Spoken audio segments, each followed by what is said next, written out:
नमस्कार, आदाब, सत श्री अकाल दोस्तों। स्वागत है आप सबका मेरे YouTube चैनल स्वप्निल जंक्शन पर और मैं आशा करता हूं कि आप सभी स्वस्थ और सुरक्षित होंगे।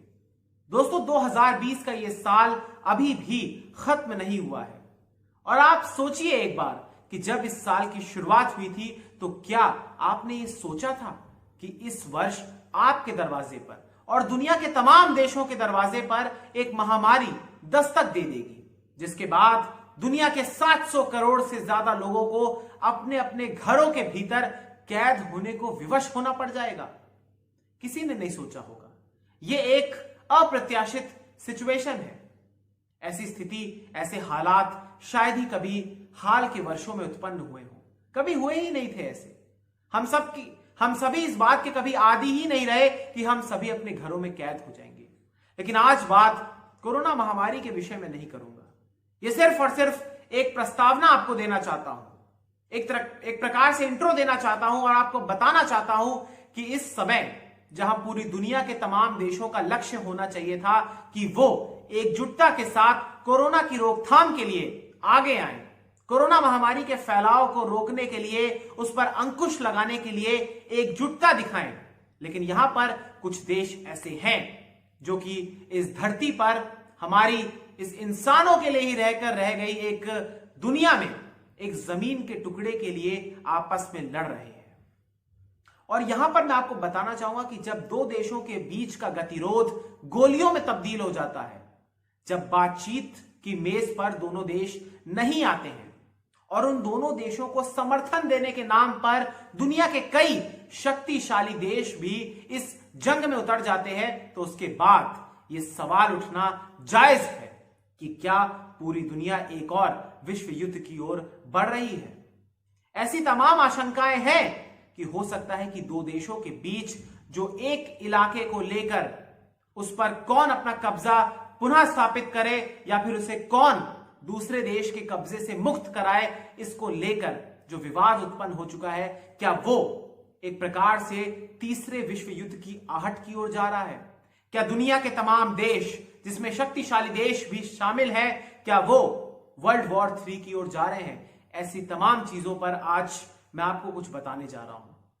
आज की इस वीडियो में दोस्तों मैं आपको बताऊंगा अंतरराष्ट्रीय घटनाक्रम के बारे में, किस प्रकार से समीकरण लगातार बदल रहे हैं, किस प्रकार से दो देश जिनके नाम है अर्मीनिया और अजरबैजान, जो आपस में पड़ोसी हैं, दोनों देशों की सीमाएं आपस में मिलती हैं, लेकिन इस समय एक इलाके को लेकर, जिस इलाके का नाम है नगोर्नो काराबाख, इसको लेकर दोनों देश इस समय आपस में लड़ रहे हैं।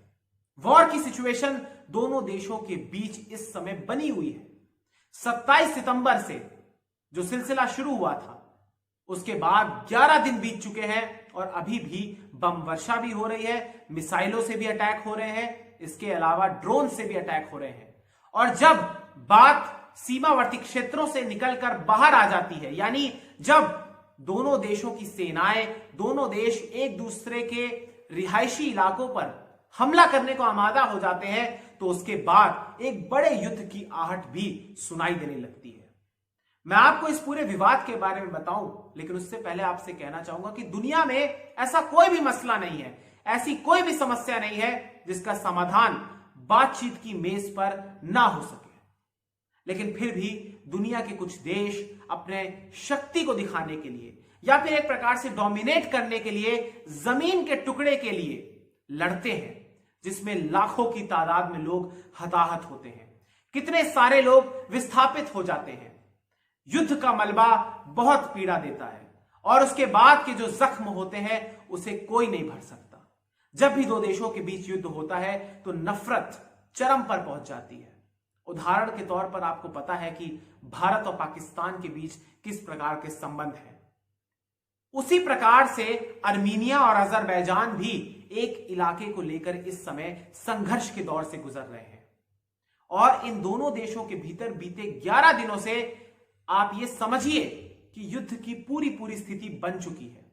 अब ये युद्ध विश्व युद्ध में परिवर्तित होता है या नहीं, ये दोनों ही देश शांति की मेज पर आते हैं, ये देखना दिलचस्प होगा, क्योंकि जितना शीघ्र हो सके, जितना जल्दी हो सके, इन दोनों देशों को बातचीत की मेज पर आना पड़ेगा। इन दोनों देशों के बीच समझौते होने चाहिए, इन दोनों देशों के बीच मध्यस्थता होनी चाहिए, वरना यह स्थिति पूरी दुनिया के लिए बहुत ज्यादा दुर्भाग्यपूर्ण होगी, बहुत ज्यादा हानिकारक होगी। और अगर हम लोग ये सोचते हैं कि ये सारा का सारा विवाद, ये सारा का सारा मसला मध्य एशिया का है, तो ये गलत है। क्योंकि जब भी दो देशों के बीच युद्ध होता है, दुनिया के किसी भी कोने में होता हो, उसके असर, उसका प्रभाव हर एक देश पर पड़ता है, चाहे वो प्रत्यक्ष तौर पर पड़े या फिर अप्रत्यक्ष तौर पर पड़े। अब यहां पर दोस्तों मैं आपको पूरा विवाद बताना चाहूंगा। ये विवाद है क्या? दरअसल अर्मीनिया और अजरबैजान दोनों पड़ोसी देश हैं, आपको मैं ये पहले ही बता चुका हूं। इन दोनों की जो भौगोलिक स्थिति है वो सेंट्रल एशिया में है। अब आप इन दोनों देशों को नक्शे के माध्यम से देखिए। यहां पर आपको एक इलाका दिखेगा जो कि इन दोनों देशों के बिल्कुल बीच में पड़ता है। इस इलाके का नाम है नगोर्नो काराबाख। यह दरअसल एक पहाड़ी इलाका है और तकरीबन 4400 वर्ग किलोमीटर में फैला हुआ है। एक पहाड़ी इलाका है। पहाड़ी इलाका है यानी यहां पर प्राकृतिक संसाधन बहुत ज्यादा मात्रा में प्रेजेंट है। अब यहां पर मैं आपको बताना चाहूंगा कि अजरबैजान दरअसल इस पूरे इलाके को अपना मानता है और अंतर्राष्ट्रीय स्तर पर भी इसे अजरबैजान का ही हिस्सा माना जाता है। लेकिन 1994 के युद्ध के बाद यह पूरा का पूरा क्षेत्र अजरबैजान के नियंत्रण में आ गया। अब यहां पर मैं आपको बताना चाहूंगा, यहां पर एक रोचक बात है। यह पूरा का पूरा इलाका दरअसल अजरबैजान के भीतर आता है, उसके नियंत्रण में आता है। लेकिन यहां पर जो सरकार चलती है, यानी इसके जो बड़े हिस्से पर जिसका आधिपत्य है, जिनकी सरकार चलती है, जो यहां पर रूल करते हैं, वो है आर्मेनियाई मूल के अलगाववादी। सोचिए, आप हैरत में पड़ गए ना आप। दरअसल यह जंग एक प्रकार से ईसाई बहुल अर्मीनिया और मुस्लिम बहुल अजरबैजान के बीच है। और आगे मैं आपको बताऊंगा कि जो देश इन देशों का समर्थन कर रहे हैं, वो भी इस प्रकार से विभाजन की स्थिति में आ चुके हैं। वो भी समर्थन धर्म के आधार पर ही कर रहे हैं। मैं आपको आगे बताना चाहता हूं, ये जो नागोर्नो काराबाख का इलाका है, दरअसल वर्ष 1988 से 1994 के बीच युद्ध में दोनों देश एंगेज हुए थे। 1980 के अंतिम, उस दशक के अंतिम वर्षों में और 90 के दशक के शुरुआती वर्षों में। फिर 1994 में दोनों देशों के बीच सीज फायर हो गया, लेकिन कोई आधिकारिक समझौता पास नहीं हुआ कि ये दोनों देश कभी भी अब आगे युद्ध की स्थिति में एंगेज नहीं होंगे। यही पूरा विवाद है। और तकरीबन 24-25 सालों के बाद फिर से ये दोनों देश आज युद्ध की स्थिति में आ गए हैं। और उस समय भी जब 6 वर्षों तक ये युद्ध हुआ था, उसमें भी 25,000 से ज्यादा लोगों की मृत्यु हुई थी। दोस्तों, ये तो आधिकारिक आंकड़ा है। आप सोचिए कि वैसे कितने लोग मर गए होंगे जिनका कोई डेटा उपलब्ध नहीं है। अब मैं आपको बताना चाहूंगा कि पिछले वर्ष भी 2019 में भी जुलाई के महीने में एक सैन्य टकराव हुआ था और उस दौरान 16 लोगों की मौत हुई थी। लेकिन अब जो ये टकराव शुरू हुआ है, जो ये संघर्ष शुरू हुआ है, इसमें 266 से ज्यादा लोगों की मृत्यु हो चुकी है, जिसमें सिविलियंस भी शामिल है, जिसमें जवान भी शामिल है।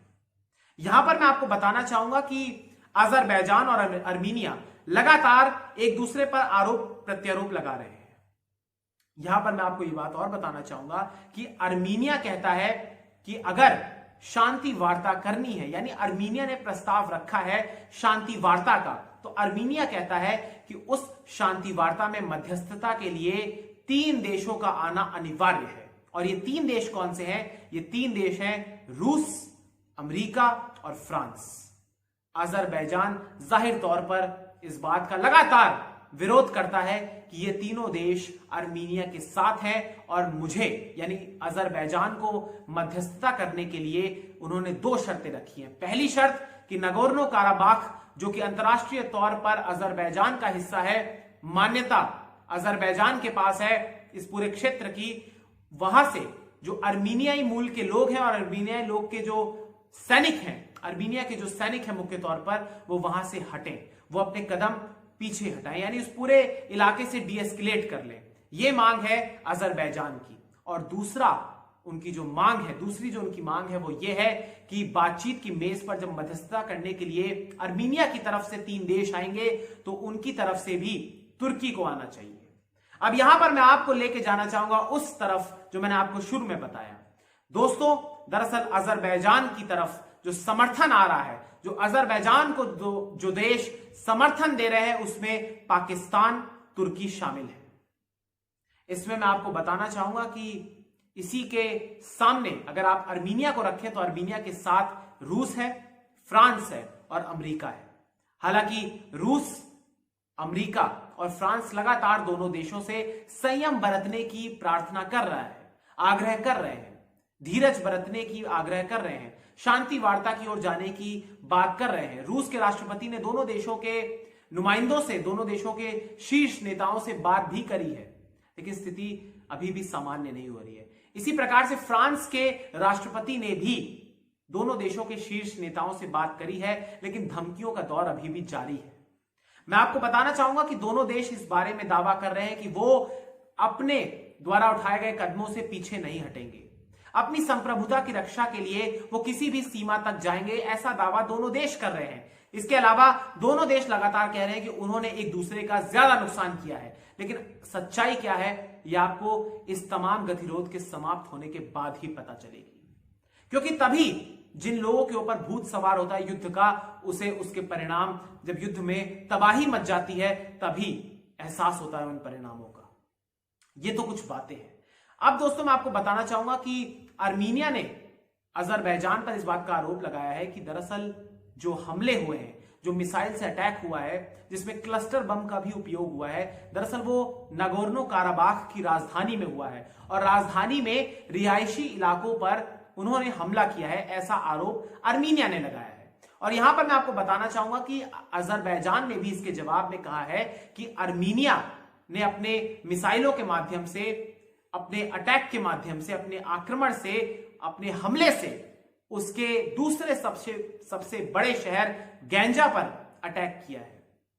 तो ये वाकई में चिंताजनक है कि इस समय दोनों देशों की आम आबादी जो है, आम जो जनसंख्या है, आम लोग हैं, वो भी अब इस युद्ध के दायरे में आ चुके हैं और ये युद्ध अब सीमावर्ती क्षेत्रों से बाहर निकलकर रिहायशी इलाकों तक पहुंच चुका है। वाकई में ये सोचना दिलचस्प होगा दोस्तों, और ये सोचना बहुत ही एक तरीके से आपको तनाव के भीतर भी डाल देगा कि जहां दुनिया के तमाम देशों को ऐसे संकट की स्थिति में एक साथ होना चाहिए था, तो वहां दो देश इस समय एंगेज हो रहे हैं लड़ने के लिए। और अभी भी युद्ध शांत होता हुआ नहीं दिख रहा है, क्योंकि दोनों देशों ने जो आपस में जो शर्तें सामने रखी है, उसमें कुछ ऐसी कंडीशंस हैं जिसमें दोनों ही सहमत नहीं है। तो ऐसे में देखना दिलचस्प होगा कि क्या ये स्थिति किस ओर जाती है। और यहां पर एक बात मैं और आपको बताना चाहूंगा कि तुर्की की ओर से मिडिल ईस्ट में, जो सीरिया में या फिर लीबिया में जो आतंकवादी हैं, आईएसआईएस से जुड़े हुए, ये तमाम जो आतंकवादी संगठनों से जुड़े हुए हैं, वो भी इस युद्ध में आ सकते हैं। इसके अलावा ऐसे भी आरोप लगे हैं कि अजरबैजान की तरफ से पाकिस्तानी सैनिक और तुर्की के सैनिक आ रहे हैं युद्ध करने। इसके अलावा अजरबैजान ने भी इस प्रकार के आरोप लगाए हैं कि अर्मीनिया की तरफ से रूस के सैनिक भी आ चुके हैं। ये सोचना बहुत ही तनावपूर्ण है। आप सोचिए कि जब स्थिति इतनी नाजुक हो चुकी है और अगर ऐसे में कोई बड़ा देश आ जाता है, इस मैदान में कूद जाता है, इस रणभूमि में कूद जाता है, तो उसके असर कितने दूर तक जाएंगे, ये सोचना बहुत ही जरूरी है। और तत्काल रूप से सोचना चाहिए WHO को भी, माफ कीजिएगा, UN को भी, यानी संयुक्त राष्ट्र को भी, कि किस प्रकार से इन दोनों देशों के बीच शांति को पुनः कायम किया जाए, जो गतिरोध है उसे समाप्त किया जाए, दोनों देश शांति वार्ता के लिए रेडी हो जाए, दोनों देशों के बीच मध्यस्थता की जाए, ताकि ये युद्ध के जो आसार बन रहे हैं, जो युद्ध की तमाम आशंकाएं जो जन्म ले रही हैं, उस पर पूर्ण विराम लग सके। ये बहुत ही जल्दी करना होगा, वरना ये जो युद्ध है, इसकी आग में कई देश झुलस सकते हैं और एक बड़ा इलाका इससे बुरी तरीके से प्रभावित हो सकता है। तो ये पूरा मसला है। जिस समय कोरोना का दौर भी चल रहा है, जिस समय दोनों देश अर्मीनिया और अजरबैजान एक दूसरे पर हमले कर रहे हैं नागोर्नो काराबाख के उस इलाके पर अपना कब्जा करने के लिए। यहां पर आप ये भी जान लीजिए कि अर्मीनिया के मूल के लोग, एक बार मैं फिर से आपको बता रहा हूं कि अर्मीनिया के मूल के लोग जो हैं, अर्मीनियाई मूल के जो लोग हैं, वो दरअसल इस इलाके में रहते हैं और जो ये पूरा इलाका है, ये दरअसल अंतर्राष्ट्रीय तौर पर भी अजरबैजान का है। तो ये पूरा विवाद है और इसमें अभी 250 से ज्यादा लोगों की मृत्यु हो चुकी है और असंख्य लोग घायल भी हो चुके हैं। ये लड़ाई कहां तक जाएगी, ये सोचना पड़ेगा दुनिया के बड़े देशों को, जिसमें भारत भी शामिल है। मध्यस्थता करानी होगी। और मैं फिर से इस वीडियो के माध्यम से कहना चाहता हूं कि युद्ध किसी भी समस्या का हल नहीं होता है। हल होता है तो सिर्फ और सिर्फ बातचीत, वार्ता। बहुत बहुत शुक्रिया, बहुत बहुत धन्यवाद। जय हिंद, जय भारत, वंदे मातरम, इंकलाब जिंदाबाद, सत्यमेव जयते। नमस्कार।